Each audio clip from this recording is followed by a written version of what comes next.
সপ্তশয্যা ভুবনেশ্বরের বিখ্যাত এক তীর্থভূমি।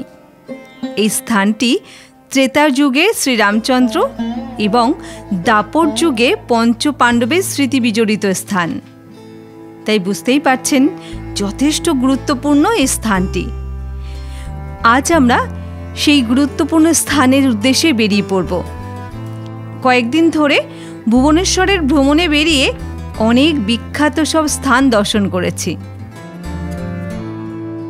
তার মধ্যে উল্লেখযোগ্য হল লিঙ্গরাজ,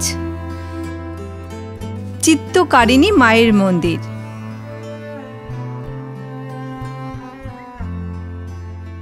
বিন্দু সরোবর, অনন্ত বাসুদেব মন্দির, পরশুরামেশ্বর মন্দির,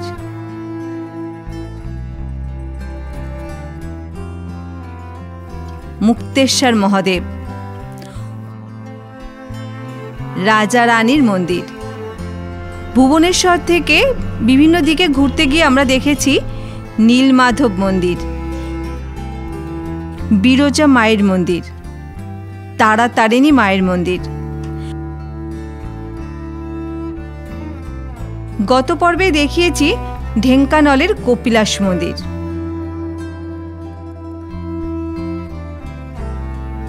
প্রতিটি মন্দিরের ভিডিও ট্রাভেল গাইড বাংলা চ্যানেলে পেয়ে যাবেন।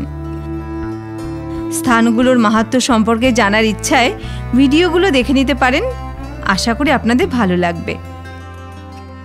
আমরা গতকাল 1352টা সিঁড়ি পেরিয়ে কপিলাসের চন্দ্রশেখর মহাদেব মন্দিরের সমস্ত স্থানগুলো দর্শন করে ফিরে এসেছিলাম ঢেঙ্কানালের বাজিপুর বাসস্ট্যান্ডের কাছে হোটেলে। খেয়ে দিয়ে ঘুমিয়ে পড়ি। আজ সকালে উঠে হোটেল থেকে বেরিয়ে পড়েছি, চলেছি বাজিপুর বাসস্ট্যান্ডের দিকে। আজ আমরা চলেছি ঢেঙ্কানালের সপ্তশয্যা দর্শন করার জন্য। এই বাসস্ট্যান্ড থেকে ওড়িশার অনেক দিকে যাবার বাস পাওয়া যায়। আমি সকাল 8টার সময় বাসস্ট্যান্ডে পৌঁছে জানলাম সপ্তশয্যা যাবার জন্য এখান থেকে 2টো বাস ছাড়ে প্রতিদিন।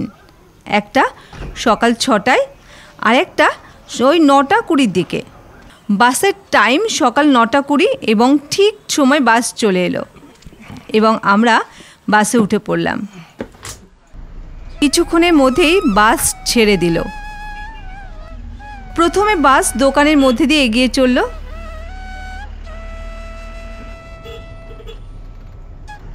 কিছুটা আসার পরে এই অঞ্চলে চেনা পরিবেশ চোখে পড়ল। রাস্তার পাশে ছোট বড় গাছেদের ভিড়, আর এইসব গাছেদের ফাঁক থেকে দূরে সবুজে ঘেরা পাহাড় দেখা যাচ্ছে। এ যাত্রায় পাহাড়ের দেখা অনেক পেয়েছি, তবে এক একটা পাহাড়ের রূপ কিন্তু এক এক রকম, একে অন্যের থেকে একদম আলাদা। প্রতিটি পাহাড়ের দিকে তাকিয়ে থাকতে তাই আমার ভীষণ ভালো লাগে। বীজপুর বাসস্ট্যান্ড থেকে সপ্তশয্যার দূরত্ব ওই 11 কিলোমিটার মতন। এই পথের ভাড়া নিল মাত্র 5 টাকা। ভুবনেশ্বর আসা থেকে আপনারা দেখেছেন আমরা প্রায় সব জায়গাতেই গেছি লোকাল ট্রান্সপোর্টে। আমরা আপনাদেরকে দেখানোর চেষ্টা করেছি আমাদের মতন লোকাল ট্রান্সপোর্টে কত কম খরচে পুরো ভুবনেশ্বর সহ আশেপাশের বিখ্যাত স্থানগুলো ঘুরে নেওয়া যায়। রাস্তার দুধারেই পাহাড় রয়েছে, তবে আকৃতির তফাৎ আছে। রাস্তাঘাট ভীষণ সুন্দর, তা বলার অপেক্ষা রাখে না। 30 মিনিটের মধ্যে বাস আমাদেরকে সপ্তশয্যা বাসস্ট্যান্ডে নামিয়ে দিল। এবারে বাসস্ট্যান্ডে নেমে দেখলাম কোনো অটো নেই। বেশ অনেকক্ষণ দাঁড়িয়ে থাকতে হলো। তারপর একটা অটো দেখা পেলাম। অটোকে রিজার্ভ করে নিয়ে আমরা এগিয়ে চললাম মন্দিরের দিকে। অটো করে গ্রাম্য পরিবেশের সৌন্দর্য দেখতে দেখতে এগিয়ে চললাম। কিছুটা এগিয়ে আসার পর দেখলাম রাস্তার দুধারে লোকবসতির কোনো চিহ্ন দেখা যাচ্ছে না। দুধারের জঙ্গলের মধ্যে দিয়ে সুন্দর পিচের রাস্তা চলে গেছে সামনের দিকে। সপ্তশয্যা যাবার পথেই অটো ড্রাইভার দাদা একটা দুর্গা মন্দির দেখালো। রিজার্ভ করা অটো তো, তাই ওনাকে একটু দাঁড়াতে বলে এগিয়ে চললাম দুর্গা মাকে দর্শন করার জন্য। ছোটর মধ্যে মন্দিরটা দেখতে বেশ সুন্দর। গর্ভ মন্দিরের সামনে সুন্দর একটা নাট মন্দির রয়েছে।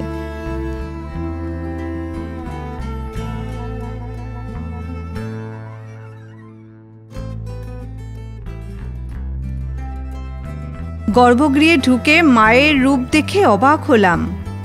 আমাদের পরিচিত দুর্গা মায়ের রূপ থেকে একদম আলাদা। এখানে মায়ের মূর্তি বেশ পুরনো বলেই মনে হলো, কিন্তু এই মন্দিরটা দেখে মনে হচ্ছে নতুনভাবে বোধহয় তৈরি করা হয়েছে। মন্দিরে কাউকে দেখতে না পেয়ে মনের মধ্যে অনেক প্রশ্ন নিয়ে বেরিয়ে এলাম। মন্দিরটির চারদিকে বেশ জঙ্গলময় পরিবেশ। কিছুটা সময় এরকম নিলিবিলি জায়গায় দাঁড়িয়ে ভাবছিলাম, এখন এই অবস্থা চারদিকে জঙ্গলে ঘেরা, আর আজ থেকে বহু বছর আগে যখন তপস্বীরা এই পথে তপস্যা করতেন তখন কি ভয়ঙ্কর জায়গা ছিল এগুলো। অটোটা কিছুটা সামনে দাঁড়িয়ে, তাই আমরা জঙ্গলের রাস্তা ধরে কিছুটা এগিয়ে এসে অটোতে এসে বসলাম। আবার শুরু হলো সেই জঙ্গলের রাস্তা। ছোট বড় কত রকম গাছ রয়েছে দুধারে। যেতে যেতে অটোর ড্রাইভার দাদা অটোটাকে একটু স্লো করে একটা ঝর্ণার মতো দেখালো। ভালো লাগলো দেখতে। দেখলাম ঘন জঙ্গলের মধ্যে থেকে জলধারা আসছে এখানে।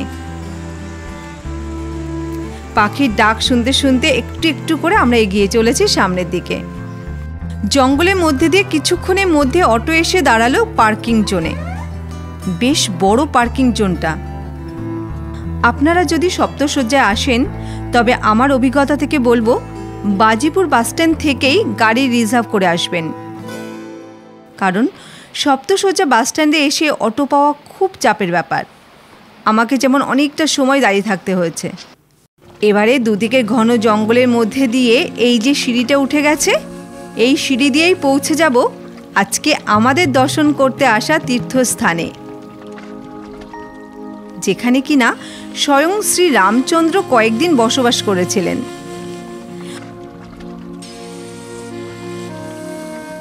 উঠতে থাকলাম সিঁড়িপথে। সিঁড়িপথটা কিন্তু বেশ সুন্দর, তবে তার থেকে আরও সুন্দর এখানকার শান্ত স্নিগ্ধ পরিবেশ। এমন নিলিবিলি পরিবেশেই তো মুনি ঋষিরা তপস্যার জন্য আদর্শ স্থান বলে মনে করেন। জানা যায় এই মন্দিরের চারদিকে 7টি পাহাড় রয়েছে। প্রতিটি পাহাড় থেকে আজও একটি করে ঝর্ণার ধারা প্রবাহিত হয়েছে নিচের দিকে। তাছাড়া এই 7টি পাহাড়ে সপ্তঋষি অর্থাৎ বশিষ্ঠ, মরীচি, পুলস্থ, পুলহ, অত্রি, অঙ্গিরা এবং কত্রু সাধনাস্থল ছিল। আজও নাকি 7টি পাহাড়ের চূড়ার দিকে তাদের বাসস্থান রয়েছে। এই সব কারণেই এই জায়গার নাম হয়েছিল সপ্তশয্যা। অনেকগুলো সিঁড়ি পেরিয়ে তবেই পৌঁছে গেলাম মন্দির চত্বরে, যে পুরাণখ্যাত মন্দির দর্শন করতে এত দূর আমরা ছুটে এসেছি। এগিয়ে চললাম সিঁড়ির দিকে। সিঁড়ির কিছুটা আগেই রয়েছে একটা যজ্ঞকুণ্ড। মনে করা হয় এখানে সপ্ত ঋষি তপস্যা করতেন।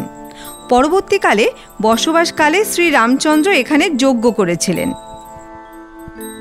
যাদের কাছে এই সপ্তশয্যা স্থানটির গুরুত্ব সম্পর্কে অজানা ছিল, তারা নিশ্চয়ই একটা ধারণা করতে পেরেছেন আজকে আমাদের দর্শনীয় স্থানের মাহাত্ম্য সম্পর্কে।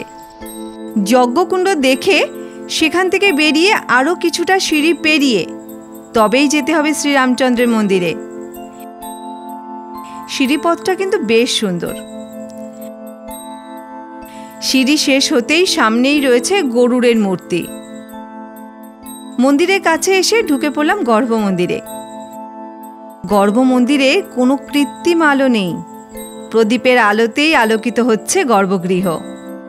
দেখলাম বেদিতে শ্রী রামচন্দ্র, লক্ষ্মণ ও সীতামায়ের সাথে রয়েছে শ্রী হনুমানজি, ভরত, শত্রুঘ্ন এবং ডান দিকে অহল্যা, বাদিকে অঙ্গদ।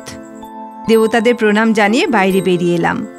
এই স্থানেই শ্রী রামচন্দ্র বনবাসকালে সীতা এবং লক্ষ্মণকে সাথে নিয়ে 7 দিন এই স্থানে কাটিয়েছিলেন। তাই মনে করা হয় সেই কারণেও এই জায়গাটার নাম সপ্তশয্যা। তারই স্মৃতির উদ্দেশ্যে পরবর্তীকালে এখানে মন্দির তৈরি করে দেওয়া হয়েছিল। কিছুক্ষণ পরে ঠাকুরমশাই এলে উনি পুজো করে দিলেন খুব সুন্দরভাবে।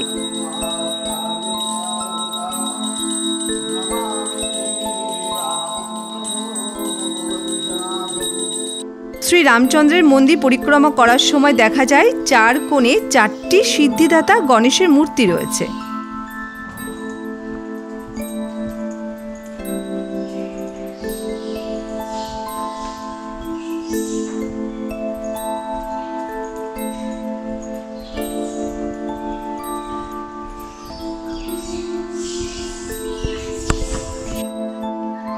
মন্দির পরিক্রমা করার পর বাইরে বেরিয়ে এলাম।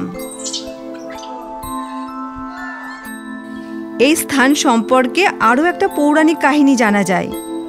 পঞ্চপাণ্ডব বনবাসকালে 1 বছরের অজ্ঞাতবাসের সময় কিছুদিন এই পাহাড় অঞ্চলে কাটিয়েছিলেন। দারুণ ভালো লাগছে এই সপ্তশয্যায় আসতে পেরে। রাম নবমীতে বিশাল বড় অনুষ্ঠান হয় এখানে, তখন বহু ভক্ত আসেন। এই মন্দির খোলা থাকে সকাল 8টা থেকে সন্ধ্যে 7টা পর্যন্ত। আমি বইতে জেনেছিলাম পাহাড়ের মধ্যে এখনো পঞ্চমুণ্ডির আসন আছে, যেখানে আজও কিছু সাধু সন্ন্যাসীরা নির্জন পরিবেশে তপস্যা করে থাকেন। শাল, সেগুন সহ বিভিন্ন ধরনের গাছে ঘিরে রেখেছে পুরো মন্দির চত্বর। পুরোহিত মশাইয়ের কাছে জিজ্ঞাসা করতেই উনি পথ দেখিয়ে দিলেন। এবারে মন্দিরের পাশ ধরে একটা রাস্তা চলে গেছে জঙ্গলের দিকে। যেতে যেতে গাছগুলোকে দেখলে বোঝাই যাচ্ছে বহু বছর আগে এইসব গাছগুলো।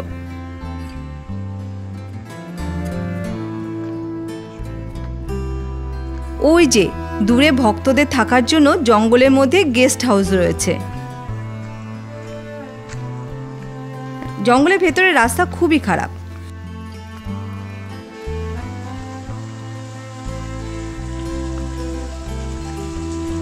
যতই সামনের দিকে এগাচ্ছি ততই ঘন জঙ্গল দেখা যাচ্ছে।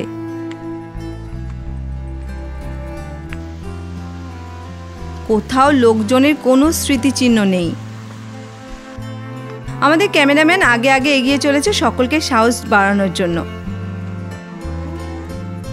অনেকটা পথ আসার পর বিশ্বাস করুন একসময় মনে হচ্ছিল কেন এলাম এই জঙ্গল পথে।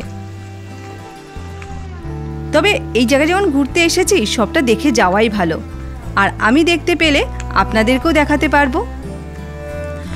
পঞ্চমুণ্ডির আসন যাওয়ার পথে রাস্তার বলে কিচ্ছু নেই। যেতে যেতে ভাবছিলাম এই জঙ্গলের মধ্যেই মুনি ঋষিরা কেমন করে নির্ভয়ে দিনরাত ভগবানের সাধনায় নিমগ্ন থাকেন। ভাবতেই আমার গায়ে কাঁটা দিচ্ছে। এটাই বোধহয় সাধারণ ও তপস্বীদের মধ্যে প্রধান পার্থক্য। এ পথে প্রচুর ঝিঝি পোকার ডাক শোনা যাচ্ছে, বেশ ভালো লাগছে। কিন্তু ক্লান্ত হয়ে যখন একটু দাঁড়িয়ে পড়ে উপরের দিকে তাকাচ্ছি তখন গাছেদের সবুজের বাহার দেখে খুব সুন্দর লাগছে। চারদিকে সুন্দর একটা হাওয়া বইছে। এটাই বোধহয় পঞ্চমুণ্ডির আসনে যাওয়ার প্রধান রসদ।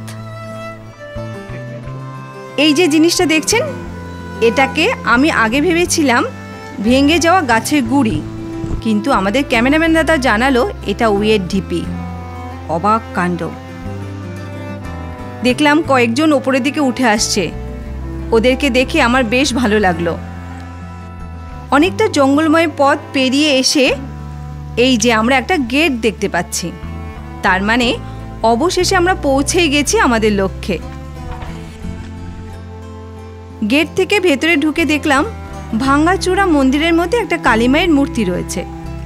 মায়ের মূর্তিটা কিন্তু বেশ সুন্দর। মায়ের পেছন দিকেই রয়েছে পঞ্চমুণ্ডির আসন। তো জায়গাটা কিন্তু অসাধারণ লাগছে। মনে হচ্ছে ভাগ্যিস এসেছিলাম, তাই তো এত সুন্দর জায়গাটা দেখার সুযোগ হলো। ভাবা যায় এমন ঘন জঙ্গলের মধ্যে বসে তপস্যা করেন মুনি ঋষিরা। পঞ্চমুণ্ডির আসন দেখে মাকে প্রণাম জানিয়ে এগিয়ে গেলাম। এই পঞ্চমুণ্ডির আসনের থেকে আরও ওপরের দিকে গেলে একটা শিব মন্দির আছে। নিচে পুরোহিত মশাই জানিয়েছিলেন ওখানে এখনও নাকি কিছুজন তপস্যা করছেন। আমরা সেদিকে যাওয়ার সাহস দেখালাম না। এটাই অনেক হয়েছে ভেবে ফেরার পথ ধরলাম। জঙ্গল ঘেরা পথ ধরে আমরা এগিয়ে চললাম মন্দিরের দিকে।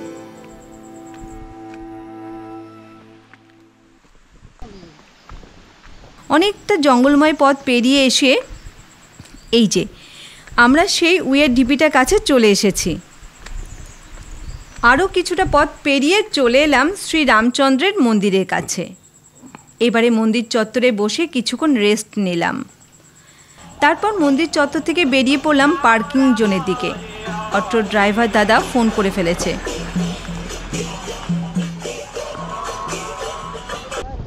এবারে আমরা অটো করে চলে এলাম সপ্তশয্যা বাস স্ট্যান্ডে। বেশ কিছুক্ষণ দাঁড়ানোর পর বাস পেয়ে গেলাম ঢেঙ্কানাল যাবার জন্য। আমরা ফিরে চললাম হোটেলের দিকে। যেতে যেতে আপনাদের সকলের কাছ থেকে নেব বিদায়। সবাই ভালো থাকবেন, সুস্থ থাকবেন। আবারও নতুন ভ্রমণে আপনাদের সাথে দেখা হবে, সেই অপেক্ষায় থাকলাম। এইভাবে সবাই পাশে থাকুন। ধন্যবাদ।